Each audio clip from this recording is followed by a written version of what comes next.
चलिए स्टार्ट करते हैं क्लास। और आज सबसे पहले तो हम पाइलोनिडल सिस्ट या पाइलोनिडल साइनस के बारे में डिस्कस करेंगे, इसका ट्रीटमेंट, और फिर एक इंट्रोडक्शन में स्टार्ट करूंगा एंडोक्राइन सिस्टम का। क्योंकि लगभग सभी दो सिस्टम ऐसे हैं हमारी बॉडी में। वैसे तो ब्लड भी वैसे ही है, ब्लड भी और लिम्फेटिक सिस्टम भी, वो स्टार्टिंग में मैंने पढ़ा दिए थे। लेकिन ब्लड सिस्टम, लिम्फेटिक सिस्टम और जो आपका नर्वस सिस्टम है, ठीक है, और हमारा जो एंडोक्राइन सिस्टम है, ये अच्छे से नॉलेज में चीजें रहें तो काफी जो डिजीज हैं उनको आइडेंटिफाई करने में आसानी होती है। और सबसे बड़ी चीज ये भी है कि सिलेक्शन ऑफ ड्रग जो है, या फिर selection of medicine, selection of remedy, ये एक्चुअली हार्मोनल प्रॉब्लम है या नहीं है, वो सबसे हमें एंडोक्राइन से काफी हेल्प उसमें मिलती है। तो इसके बाद मैं स्टार्ट करूंगा एंडोक्राइन को, थोड़ा इंट्रोडक्शन आज लेंगे उसका। लेकिन उससे पहले, क्योंकि हम एक सीरीज में डिस्कस कर रहे थे जहाँ पे हमने पाइल्स दोनों तरीके के, उसके बाद फीसर और फिस्टुला दोनों पे डिस्कस कर लिया है। और अभी जो पाइलोनिडल सिस्ट है, या पाइलोनिडल या पाइलोनाइडल साइनस भी उसको बोल सकते हैं आप, इसके भी ये भी लगभग वहीं एनस के आसपास की या फिर बटक पे के एरिया में होने वाली जो प्रॉब्लम है। और काफी ज्यादा ये भी देखने को मिलती है, मेल पेशेंट्स में काफी ज्यादा होती है। और हेयर ग्रोथ के जो एरिया हैं जहाँ पे हेयर क्लोग होते हैं, हेयर इकट्ठे हो जाते हैं, ठीक है, बंचेस में, वहाँ पे ज्यादा ये देखने को मिलती है। बहुत पेनफुल सिचुएशन होती है। और सबसे बड़ी चीज है इसकी कि कई बार ये इतनी बुरी स्थिति में चली जाती है कि फिर इसको ऑपरेट ही करना होता है।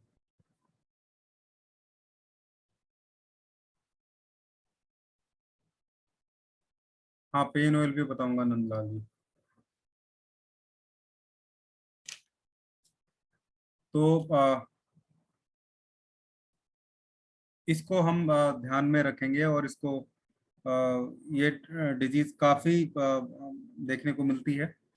और काफी पेशेंट मेरे पास भी इसके आ चुके हैं, क्रोनिक भी और स्टार्टिंग वाले भी। बस ये ध्यान रखना है कि ये रेक्टम एनस से बहुत दूर होती है, मतलब मोस्टली इसी एरिया में जहाँ पे आपको दिख रही है, इसी एरिया में देखने को मिलती है। और कारण बहुत सारे हो सकते हैं, लेकिन आप माने तो एक छोटा सा पॉकेट, छोटा सा कैनाल यहाँ पे बन जाता है। कल भी लास्ट क्लास में भी मैंने आपको बताया था कि जब कोई टनल या कोई ट्रैक अगर एक सरफेस से निकल के दूसरे सरफेस पे पास हो जाए, तो हम उसको फिर, वो हमारी एक तरीके से एक डक्ट बन जाती है कि भाई एक जगह से दूसरी जगह जा रही है चीजें, ठीक है, तो उसको फिस्चुला बोलते हैं हम।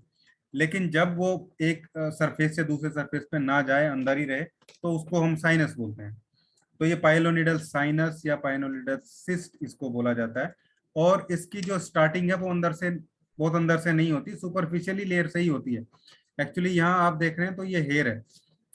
तो ये समझो ये कॉम्बिनेशन है डेड सेल का और जो हेयर का, एक कॉम्बिनेशन मिल के वहां पे एक तरीके से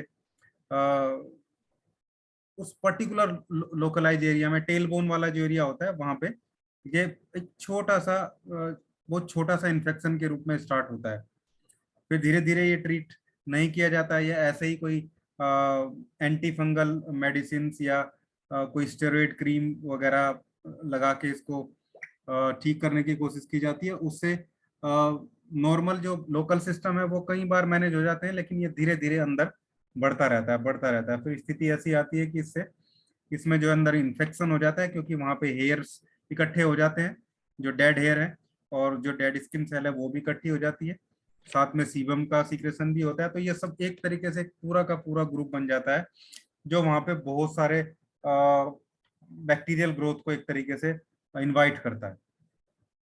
उस बैक्टीरियल ग्रोथ के हो जाने की वजह से फिर वहां पे पेन, स्किन में रेडनेस, पस का ड्रेनेज, ब्लड आना स्किन के साथ में, और बहुत फोल स्मेल पस के साथ में वहां देखने को मिल सकती है। तो ये सिंपल सा इसको हम देख के चलते हैं। हालांकि इसके कोज की कारण की बात करें तो ऐसा कोई बिल्कुल क्लियर चीजें तो नहीं है कि भैया इस वजह से हो सकता है या इस इम्यूनिटी लो की वजह से, ऐसे कोई फैक्टर बहुत ज्यादा इसमें नहीं है। मैकेनिकल फैक्टर देखने को मिल सकते हैं, प्लस ये देखने को मिल सकता है कि बैक्टीरिया जब एक बार बन जाता है तो फिर उसकी इम्यूनिटी उसके साथ कैसे, मतलब उसकी प्रोग्रेस प्रोग्रेस को तो हम रिलेट करके चल सकते हैं कि भाई वो इम्यूनिटी के प्रोपोर्शनल होती है, लेकिन इसकी स्टार्टिंग जो है वो नॉर्मल धीरे धीरे लाइफ स्टाइल की वजह से ही, बहुत लॉन्ग प्रोलॉन्ग सिटिंग, बहुत ज्यादा देर बैठने की वजह से, कुछ लोगों का टेल बोन वाले एरिया बहुत हेयरी होता है वहाँ उसकी वजह से, और प्रॉपर जो क्लीननेस है उसका ध्यान ना रखा जाए, सफाई का ध्यान ना रखने वाली चीजें हैं, बहुत बहुत दिन तक नहीं नहाते भी नहीं है कुछ लोग, ऐसी बहुत सारी जो प्रॉब्लम्स हैं, बहुत सारे जो लाइफ स्टाइल से रिलेटेड बातें हैं, उनको अनफॉलो करने से या अच्छे से फॉलो ना करने से ही ये हम देखें ये क्रिएट होता है। यानी कि आप मान के चले कि स्किन के एक सुपरफिशियल एरिया में लोग एक जगह, कुछ लोग कुछ तरीके से फॉरेन बॉडी का कलेक्शन हो जाने की एवज में या उसके रेस्पॉन्स में जो वहां पे सारी चीजें क्रिएट होती है, एक सिस्ट बनता है अराउंड में, उसी को हम पाइलोनिडल सिस्ट बोलते हैं। कई बार ये बहुत बुरी स्थिति में देखने को मिल सकता है, आप लोग इसकी पिक्चर वगैरह देखेंगे तो बहुत बुरी स्थिति कई बार देखने को मिलती है। इसके अलावा एक और भी डेवलपमेंट का कारण है कि थोड़ा बहुत फंगल इन्फेक्शन होने से या फिर थोड़ा ईचिंग की प्रॉब्लम पसीने की वजह से न होने की वजह से वहाँ पे टेल बोन वाले एरिया में ईचिंग होती है, और ईचिंग में कई बार बहुत ज्यादा कोई स्क्रैचिंग कर देता है फिंगर से या नेल से, और फिर वो धीरे धीरे वहाँ पे हेयर का इकट्ठा हो जाना, ये सारी चीजें कहीं ना कहीं इकट्ठी होके इस डिजीज को क्रिएट करती है। ठीक है, बहुत दिन तक तो चीजें सामने ही नहीं आती है, फिर जब सीक्रेशन वहां से होने लगता है, ठीक है, पस वहां से निकलने लगता है, तब चीजें हमें वहां पे पेशेंट को समझ में आते हैं कि एक्चुअली क्या है। तो ये हो गए। बाकी रिस्क फैक्टर की बात करूं मैं तो बहुत मोटे लोगों में हो सकता है, क्योंकि बैठने से वहां पे क्रिएट हो सकती हैं चीजें। बहुत ऐसे लोग जो बहुत लाइफ स्टाइल जिनका एक्टिव नहीं है, क्योंकि वो ज्यादा देर बैठेंगे उनकी वजह से हो सकता है। एक्सेस बॉडी हेयर होता है, जिनको ज्यादा हेयर्स होते हैं बॉडी पे, उनके हो सकता है। और वो सफाई ना रखने वाले जो लोग हैं, वो ये लोग बहुत प्रोन होंगे इस वाली डिजीज के। और ये मान के चलें कि जैसा स्टडी बताती हैं कि 1% के आसपास जो पीपल हैं वो कभी ना कभी इस वाली प्रॉब्लम से थोड़ा या ज्यादा जो है वो ग्रसित जरूर रहते हैं।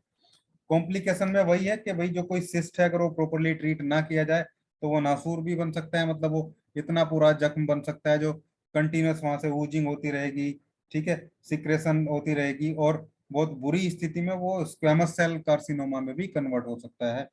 ये इसलिए ये बहुत खतरनाक चीज हो जाती है, क्योंकि ये कोई ऐसी डिजीज नहीं है जो जिसमें बहुत बुरी इन्फेक्शन ना हो, ये क्योंकि ये सिंपल वुंड है, और सिंपल वुंड जो है अगर ट्रीट ना किया जाए तो फिर वो कैंसर की तरफ बहुत तेजी से बढ़ जाता है। तो इसलिए इससे बचने के लिए जो है एरिया को क्लीन रखना चाहिए, वेट ज्यादा नहीं होना चाहिए, बहुत प्रोलोंग जो सिटिंग है वो भी हमें नहीं करनी चाहिए। अब इसके बाद मैं आपको इसके ट्रीटमेंट की तरफ लेके चलता हूँ।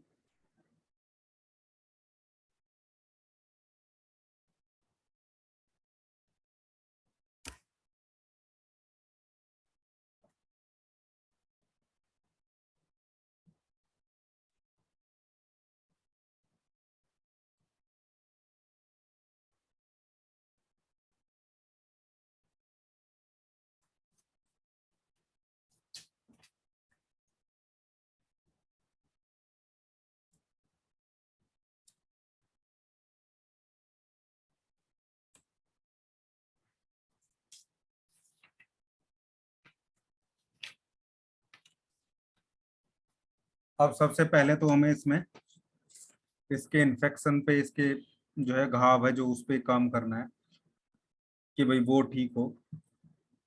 S1 L1 या सीधा L2 लीजिए आप। L2 बहुत अच्छे से हीलिंग का जो प्रोसेस है वो क्रिएट करेगा। L2 C5 Van1 और जी, ये पूरा एंटीबैक्टीरियल इफेक्ट ये वाला फॉर्मूला दिखाएगा। D6 या D10 बहुत क्रोनिक स्थिति है तो आप D10 से शुरू करिए, D10 से नीचे को है, अदरवाइज D6 से आप सीधा स्टार्ट कर सकते हैं। अब A2 S5 C3, क्योंकि जब सिस्ट होता है एक छोटी सी कैनाल वहां पे बनती है, तो क्योंकि डीपर लेयर में चला जाता है घाव जो है, तो C3 का रोल वहां पे हो जाता है। S5 के साथ C3 ऐसी प्रॉब्लम में बहुत अच्छे से काम करता है। A2 S5 C3 और WE के साथ F1, इसको आप D6 में या D10 में जैसे भी आपको कंडीशन लगे, ये दोनों फॉर्मुलेशन बहुत अच्छे से इस पे काम करेंगे, मैक्सिमम केस रिकवर हो जाएंगे। बाकी कुछ थोड़ा होता है इधर किसी किसी केस में करना पड़ सकता है। WE से आप वॉश कर सकते हैं सिंपल, क्योंकि मैंने WE जब पढ़ाया था तब उसके प्लांट में आपको बताया था कि कितना एंटीसेप्टिक इफेक्ट W में होता है, WE में। D4 से करेंगे।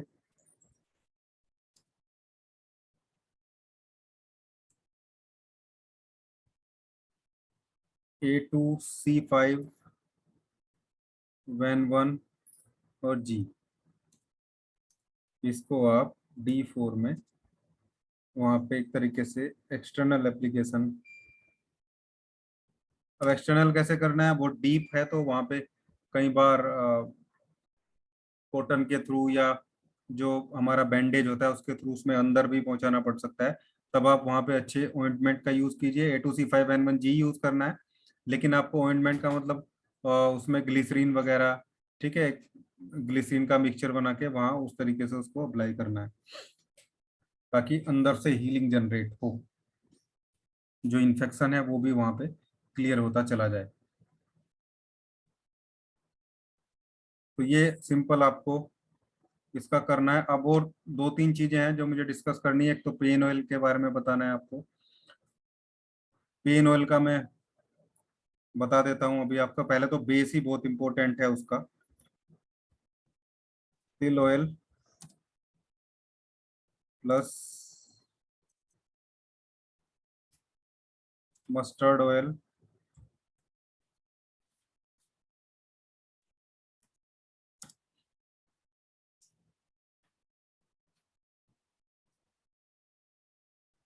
इनको आपको, ये रा आपको लेने हैं बिल्कुल, और इसको अगर आप बॉईल कर लें तो बहुत अच्छा रहेगा। अब आज मैं सब लोगों को बता रहा हूँ,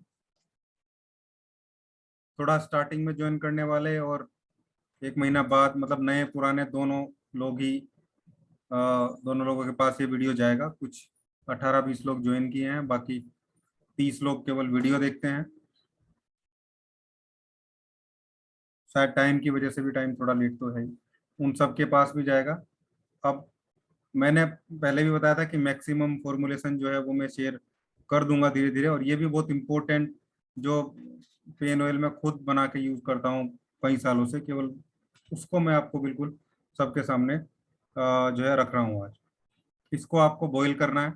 बॉईल करने करते हुए इसमें आपको क्या ऐड करना है, फेनुग्रीक सीड, मतलब ये मैं आपको बता रहा हूँ 1 लीटर, मतलब 1 लीटर मतलब 500 500 ml और 500 ml। अब ये मत बोलना कोई कोई ये आयुर्वेदिक ऑयल है, ये आयुर्वेदिक बिल्कुल नहीं है। जब जो जो भी कुछ इसमें ऐड हो रहे हैं ये होम इंग्रेडिएंट्स हैं और इन पे किसी का पेटेंट नहीं है। मेथी दाना आप इसमें ऐड करिए, क्योंकि प्लांट की हम बात कर रहे हैं, प्लांट ऐड हो जाए तो वो ये सब कहीं ना कहीं वही है। मेथी ऐड कीजिए आप इसमें, और बहुत ज़्यादा ऐड करने की रिक्वायरमेंट नहीं है। लगभग मानिए आप इसमें 100 ग्राम, बॉईल करने से पहले। ये मैं बॉईल हटा ही देता हूँ यहाँ से ना, प्लस ही कर लेता हूँ मैं।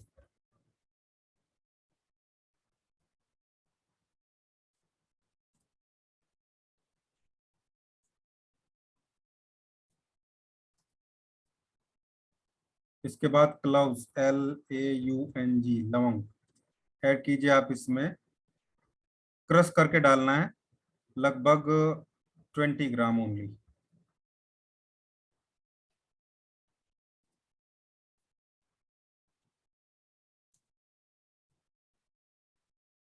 बबूल आता है एक, इंग्लिश में क्या बोलते हैं वो देख लेना, बाकी ऐसे मिल जाएगा आपको।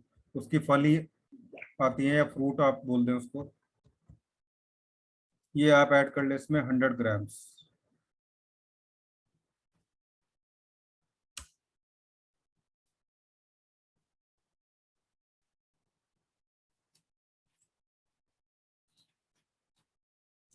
अब आप इसको बॉईल करिए लगभग,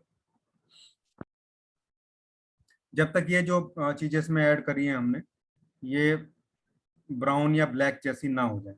ये लगभग, बहुत ज्यादा तेज नहीं करना है, ये ध्यान रखना है, बिल्कुल लो फ्लेम पे इसको करना है। और ये लगभग 1 घंटा, 45 मिनट्स, 1 आवर्स के आसपास ये चीजें रहेंगी। और जो आपका ऑयल है ये 1 लीटर से कम होके 750 ml के आसपास रह जाएगा, या 800 ml के आसपास, 800 ml के आसपास। 100 ml, 150 ml, 200 ml के आसपास ये कम हो जाएगा किसी का 1 आवर में, और या 45 मिनट्स में ये है।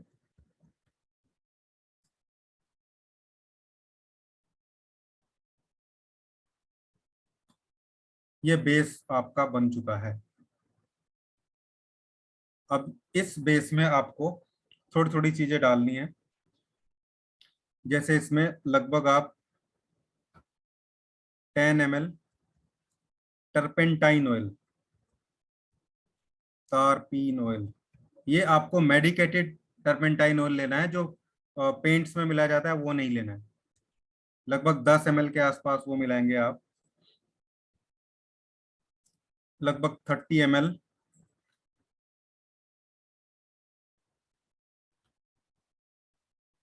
अमृत धारा मिलाएंगे आप। ये चीज आपको बता रहा हूँ कि ये आपकी मेडिसिन को 200% सपोर्ट करेगा। जो मेडिसिन हम देते हैं, L2S5C4, C11G, S6C6 वगैरह, या फिर C4 का 200, F1 का 1000, पेन के लिए जो भी कुछ आपको लगता है कि आप दे रहे हैं उसको, उसके साथ में जब आप देंगे तो शायद ही कोई केस होगा जिसमें आपको फर्स्ट टाइम रिजल्ट नहीं मिलेगा पेन का।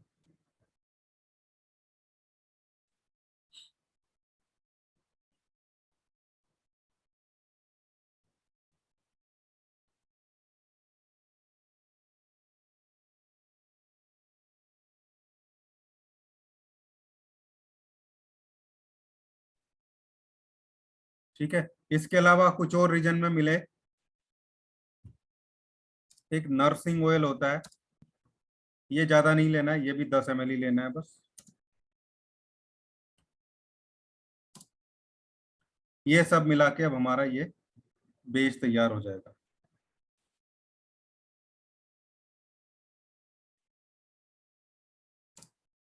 अब आपको EH की रेमेडीज में क्या डालनी है? EH की रेमेडीज में डालनी है आपको S5, C4, F2, WE, L1, when 1, या वेन 1 को रहने देते हैं इसमें, और इसमें आएगा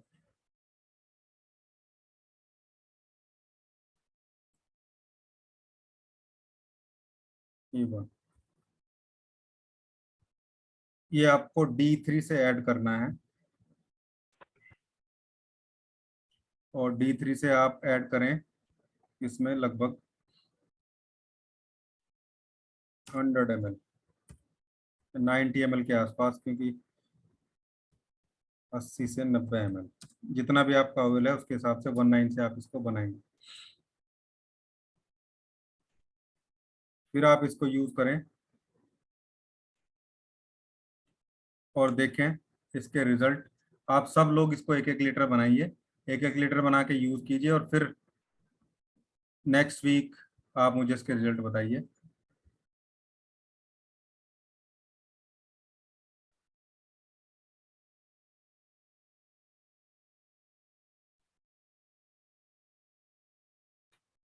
हाँ राजेश आचार्य जी, मेरे पास रेडीमेड अवेलेबल तो है। मैं जब बनाता हूँ तो 5 लीटर बनाता हूँ एक साथ में। लेकिन प्रॉब्लम ये है कि ये बहुत सस्ता ऑयल नहीं है। जब आप इसको बनाएंगे तो 30 ml बनाने में ही लगभग ये मान के चलिए 30-40 रुपीज के आसपास बोतल सहित इस पे खर्च होता है। फिर अगर मैं किसी को दूं, इसलिए मैं इसको कहीं किसी ग्रुप में जो है एडवर्टाइज भी नहीं करता हूँ, क्योंकि लोग सोचते हैं कि ये 30 रुपये 40 रुपये में मिल जाए। हालांकि मैंने गिफ्ट एज ए गिफ्ट बहुत लोगों को दिया है, किसी को पेटेंट में, किसी को D3 किट में, 1 बोतल 2 बोतल। लेकिन जब अगर या तो इसकी प्राइस 200 रुपीज रख के फिर 70 रुपीज का दिया जाए, फिर 20 रुपीज, 200 रुपीज रखेंगे तो पेशेंट को कितने का देंगे आप? तो अच्छा तो यही है, क्योंकि मैं खुद उस चक्कर में आप लोगों को नहीं डालना चाहता कि आप इधर से, मैं चाहता हूँ कि मैक्सिमम चीज़ें आप खुद प्रिपेयर करें। इतने सारे प्रोटोकॉल्स सब मैंने बता दिए हैं, जो आगे भी अभी डिस्कस हो ही रहा है। कुछ चीज़ें ऐसी भी मैंने बताई हैं आपको, कुछ चीज़ें ऐसी भी मैंने आपको जो है बताई हैं कि जिनको आप डायरेक्ट बना के रख सकते हैं। बहुत सारे फॉर्मुलेशन ऐसे, रिजल्ट भी आ ही रहे हैं। अभी क्लास चलने से पहले पंजाब से एक डॉक्टर का फोन आया था मेरे पास। ठीक एकदम मैंने क्लास बल्कि स्टार्ट कर ही दिया था तब। ये वितिलिगो का एक फोटो एक्चुअली उन्होंने भेजा था मेरे पास। तो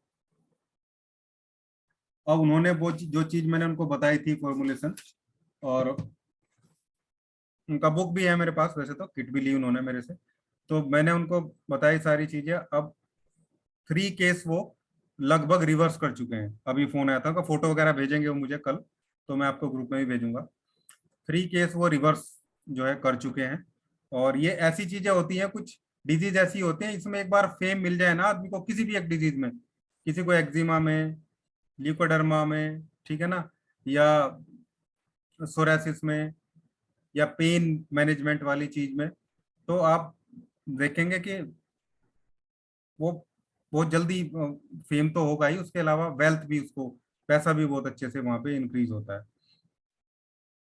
तो ये जो स्पेशलिटी वाली सिंगल चीजें हैं, कुछ को एलर्जी में मिल जाती है, नेजल एलर्जी में, ठीक है ना। नेजल एलर्जी के भी बहुत केस हैं, ये मान के चलिए 10% 15% के आसपास आपको, यानी कि 10 में से हर एक या दो आदमी को आपको नेजल एलर्जी आज के टाइम में देखने को मिलेगी।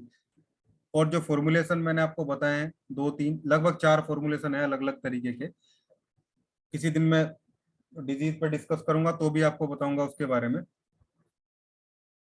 तो उन सब से 80-90% तक केस क्लियर होते हैं। और अगर सक्सेस रेट 70% है किसी का, इवन एलोपैथी में तो 50% सक्सेस रेट होता है तो भी लाइन लगती है उसके पास, लेकिन 70% रेट किसी भी एक डिजीज में है, और उस पर्टिकुलर एरिया में अगर वो डिजीज ठीक ठाक है, तो आप मान के चलिए कि बहुत अच्छी ओपीडी वहां पे चलती रहती है।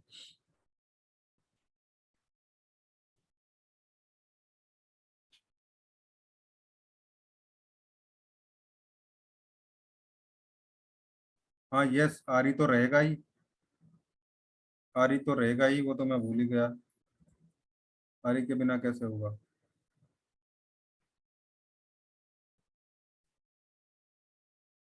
ये आप बनाइए, 1 लीटर बनाने में थोड़ा सा, जैसे जो अमृत धारा है, ये अगर आप मार्केट से लेके आएंगे तो लगभग 6 ml के आसपास का पैक आता है हमारे इधर, छोटा सा इसका। हालांकि मैं तो खुद ही बनाता हूँ। ठीक ठाक खर्च तो मेरा आया था लगभग 2,000 रुपये के आसपास, मेरे 2 से 2,500 रुपये लगे थे, लेकिन 400 ml अमृत धारा मेरी बन गई थी। वो सिंपल है बहुत, बता दूंगा उसको भी मैं। तीनों चीजें मिक्स करके उसमें हम रख देते हैं। 3 इंग्रेडिएंट होते हैं उसके, और वो आपस में मेल्ट होके बन जाते हैं।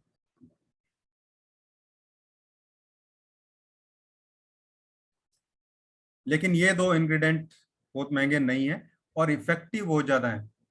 टर्पेंटाइन ऑयल और नर्सिंग ऑयल, आप देखेंगे अगर इनको पढ़ेंगे समझेंगे तो पेन के बहुत अच्छे ऑयल हैं ये। टर्पेंटाइन ऑयल भी या तारपीन का तेल जो है काफी यूज होता है पेन के लिए। और अलग से इसका ऑयल भी लोग बनाते हैं सरसों के तेल में 1,9 से, अगर सिंपल सरसों के तेल में, सिंपल मस्टर्ड ऑयल में 1,9 से अगर कोई टर्पेंटाइल ऑयल भी मिक्स कर दे तो वो भी अपने आप में पेन किलर की तरह काम करता है। बाकी इसको आप किसी भी जॉइंट पेन पे आप कहीं भी लगा सकते हैं। बोन पेन, जॉइंट पेन में सब जगह ये रिलीफ करता है। कई बार तो मसल पेन में भी ये अच्छा काम करता है क्योंकि S5 इसमें है।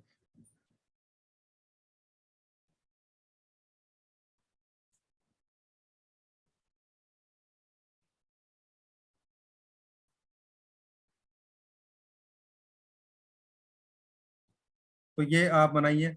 अब दूसरे कुछ और कंफ्यूजन है छोटे छोटे से, कई बार फोन पे या उस पर डिस्कस होते रहते हैं। कुछ लोग बोलते हैं जैसे L2, S5, C4 और RE। मान लो ये किसी को D4 में देना है, तो एक सर ने मेरे से पूछा था अभी कि सर D4 में से कितनी ड्रॉप 30 ml में डालें। तो एक्चुअली अगर आप ऐसा करेंगे कि D4 में से L2 की आपने 5 ड्रॉप ले ली, 5 ड्रॉप S5 की, 5 C4 की, 5 RE की, तो ये आपने D4 से 30 ml में डाल दिया। यानी कि अब आपके पास मेडिसिन हो गई D4, जिसकी आपने मान लो आपने 20-20 ड्रॉप भी ले ली, मान जिसकी आपके पास हो गई 3 ml मेडिसिन ले लिया आपने, 3 ml D4 ले लिया, और उसको ऐड कर दिया आपने 30 ml डिस्टिल वाटर में या RS में, जो भी आप चाह रहे हैं। तो आप सोचिए कि क्या वही सेम पेशेंट के पास गया? वही नहीं गया। ग्लोब्यूल का केस अलग होता है। ग्लोब्यूल को हम चार्ज करते हैं, और ग्लोब्यूल में मेडिसिन भी जो है 1 ड्राम में ही 30 ड्रॉप के आसपास, 35 में तो 40 ड्रॉप भी डाल देता हूँ कई बार, उतनी ड्रॉप ऐड करके देते हैं। और क्योंकि ग्लोब्यूल को एक्चुअली हम फास्ट एक्टिंग या डीप एक्टिंग के तरीके से देखते हैं, लेकिन जब आप उसको लिक्विड में डाइल्यूट करके देते हैं तो वो बात सही है। कुछ लोग बोलते हैं कि हम स्ट्रोक नहीं देंगे, तो स्ट्रोक आपने नहीं दिया, वो बात सही है, लेकिन मेडिसिन डाइल्यूट तो हो गई ना। भाई पहले मोलिकुलर डिस्टेंस क्या थी? जो 30 ml था, अगर आप देखेंगे उसको, मैंने पहले भी एक क्लास ली थी इसके बारे में, आपको बताया था विस्कोसिटी, जो मैंने बताया था कि पहले विस्कोसिटी क्या थी 30 ड्रॉप की, इस 3 ml की विस्कोसिटी क्या थी, इसमें जो मेडिसिन के एटम्स थे उनके बीच में डिस्टेंस कितना था। फिर 30 ml में डाल दिया आपने। अब आप उसको हिलाओगे तो है ही ना एक बार।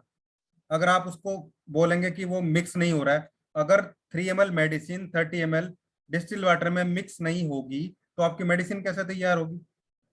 फिर तो आप ये कह रहे हैं कि बोतल के ऊपरी हिस्से में मेडिसिन रहेगी, नीचे हिस्से में वाटर रहेगा, या नीचे हिस्से में वाटर रहेगा और नीचे हिस्से में मेडिसिन रहेगी, और ऊपर के हिस्से में वो जो है वाटर रहेगा। तो अगर दोनों चीजें मिक्स नहीं होंगी तो फिर पेशेंट के पास मेडिसिन जाएगी कैसे? या तो वो पहले ही सारी मेडिसिन पी लेगा, ऊपर का 3 ml का हिस्सा, या फिर वो पहले 10 दिन वाटर केवल पानी पीता रहेगा और नीचे के 3 दिन उसको मेडिसिन मिलेगी। लेकिन ऐसा नहीं होता है। आप उसको 5, 7, 10 बार भी अगर हिलाते हैं तो वो मिक्स हो जाते हैं आपस में। और फिर जब पेशेंट लेता है तो वो भी उसको हमेशा हिला के ही लेता है, ठीक है, उसको हिलाने के बाद ही वो उसको यूज करता है। यानी कि मोलिकुलर डिस्टेंस तो बड़ी ही। इसलिए क्या होता है कि जहां हमें पॉजिटिव मेडिसिन देनी होती है वहां पे रिजल्ट नहीं आते, निगेटिव में फिर भी रिजल्ट आ जाएंगे। निगेटिव में अगर आपको किसी को D6 देना है, D6 के बजाय D8 चला गया, D8 के बजाय D10 चला गया, तो कोई दिक्कत नहीं है। इसलिए निगेटिव में मिल जाते हैं, पॉजिटिव में रिजल्ट नहीं मिलते। इसलिए आप कोशिश करो कि D4 देना है तो मेडिसिन को D3 से मिक्स करें। और D4 तो बहुत आसान है बनाना, D4 से आसान कुछ भी नहीं। D3 से सीधा D4 19 से बनना है। 3 ml मेडिसिन, 27 ml जो है व्हीकल, या 30 ml भी ले लो तो भी चलेगा। तो ये कंफ्यूजन भी दूर होना चाहिए कि एक्चुअली ये समस्या सारी क्रिएट हुई है, जो बहुत सारी कंपनीज भी हैं, हालांकि हम भी हैं पढ़ाते हैं, तो देखो हम भी सारी चीजें ही हैं कि इलेक्ट्रोहोम्योपैथी में ये गड़बड़ कर दी गई कि हर एक इलेक्ट्रोहोम्योपैथ या हर एक फिजिशियन अपने आप में फार्मासिस्ट भी बनना चाहता है। मतलब वो चाहता है कि मैं 30 डायल्यूशन भी बना लूँ, 100 भी खुद ही बना लूँ, 200 भी बना लूँ, 500 भी, 1000 भी मैं खुद ही बना लूँ। और ऐसा जब तक होता रहेगा तब तक ये प्रॉब्लम सामने आती रहेंगी। स्टैंडर्डाइजेशन होना बहुत जरूरी है। और हम जो जो जो लोग हैं, जो एक्चुअली जब पढ़ाया जाता है तो पढ़ाते टाइम तो फार्मेसी भी पढ़ाई जाती है, लेकिन आप होम्योपैथी में ही देख लें या एलोपैथी में ही देख लें, वहाँ पे फार्मासिस्ट अपना काम करते हैं और जो फिजिशियन है वो अपना काम करते हैं। थोड़ा बहुत तो चलता है, होम्योपैथी में भी चलता है, एक बार का डाइल्यूशन तो चल जाती है, कोई चीज़ नहीं, जैसे ग्लोबिल में दे रहे हैं वो एक बार हो गया, या कुछ लोग मदर टिंचर को एक बार डाइल्यूट कर लेते हैं, वो चीज़ है। लेकिन एक्चुअली कितनी बार, इसलिए बोला जाता है कि भाई D4 D5 D6 और D10 ये हमारे पास प्रिपेयर्ड रहें, जो हम सिक्वेंसली बनाएं, ठीक है। उसमें भले ही थोड़ा बहुत हमारा डिस्टिल वाटर लग जाए या आरएस जो भी हम बना रहे हैं, लेकिन एक बार आप 100 ml बना के रख देंगे तो काफी दिन चलेगा। या 450 ml, 100 ml ही बना के रखो, 450 तो जरूरत भी नहीं है। और जिसकी ज्यादा जरूरत है उसको ज्यादा बना के रख लो। फिर 30, ठीक है, 199 बैक पोटेंसी मंगा सकते हैं हम, या डायरेक्ट बना बनाया भी। इसमें भी गड़बड़ होती है। अब ये क्रूड का जो खेल चीजें चल रही हैं, वो ठीक है, जो लोग एक्सपीरियंस हैं, जो काफी दिन से बना रहे हैं, उसमें मैं भी हूँ, अब मैं 4-5 साल से बना रहा हूँ तो मुझे एक्सपीरियंस है। स्टार्टिंग में मेरे से भी गड़बड़ हुई होगी। अब वो क्या होता है, क्रूड मंगाते हैं, क्रूड मंगा के पहली बार में कुछ ना कुछ गलती जरूर हो जाती है। और क्रूड इतना सेंसिटिव चीज है, खासकर क्रूड से D3 बनने तक, इतना वहां पे थोड़ा बहुत भी गड़बड़ हो जाए ना तो रिजल्ट अल्टर हो जाते हैं।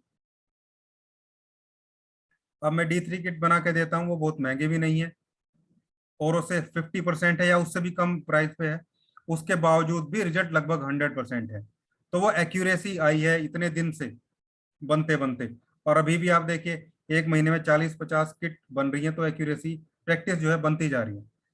अब एक सिंपल प्रैक्टिशनर अगर 5 ml क्रूड भी ले लेगा और वो उसका खराब हो गया बनाते बनाते, तो उसका तो सब बर्बाद हो गया, आरएस भी खराब हो गया। तो इसलिए जो जितना परफेक्शन जिस चीज में हो, और उतना ध्यान, उससे ज्यादा ध्यान अगर हम जो है प्रैक्टिशनर सीखने पे या दूसरी चीजों पे लगाएंगे तो ज्यादा सही रहेगा। रिजल्ट मिलने के लिए मेडिसिन है, D3 किट होना जरूरी है हमारे पास, वो बात सही है। लेकिन D3 के बाद भी कुछ चीजें वहां पे होना जरूरी है, और इतनी मेडिसिन एक रैक में आराम से आ जाती है। सारी 38 की किट बना के रखेंगे आप, D3 से लेके 1000 तक जितनी भी चाहिए आपको, 8-10 किट चाहिए, वो एक रैक में आ जाती है आराम से सारी।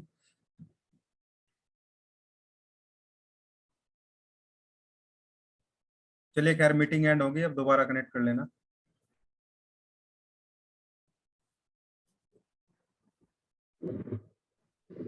शेयर। हेलो। सेकंड मीटिंग में सर अभी एंड होने वाली है।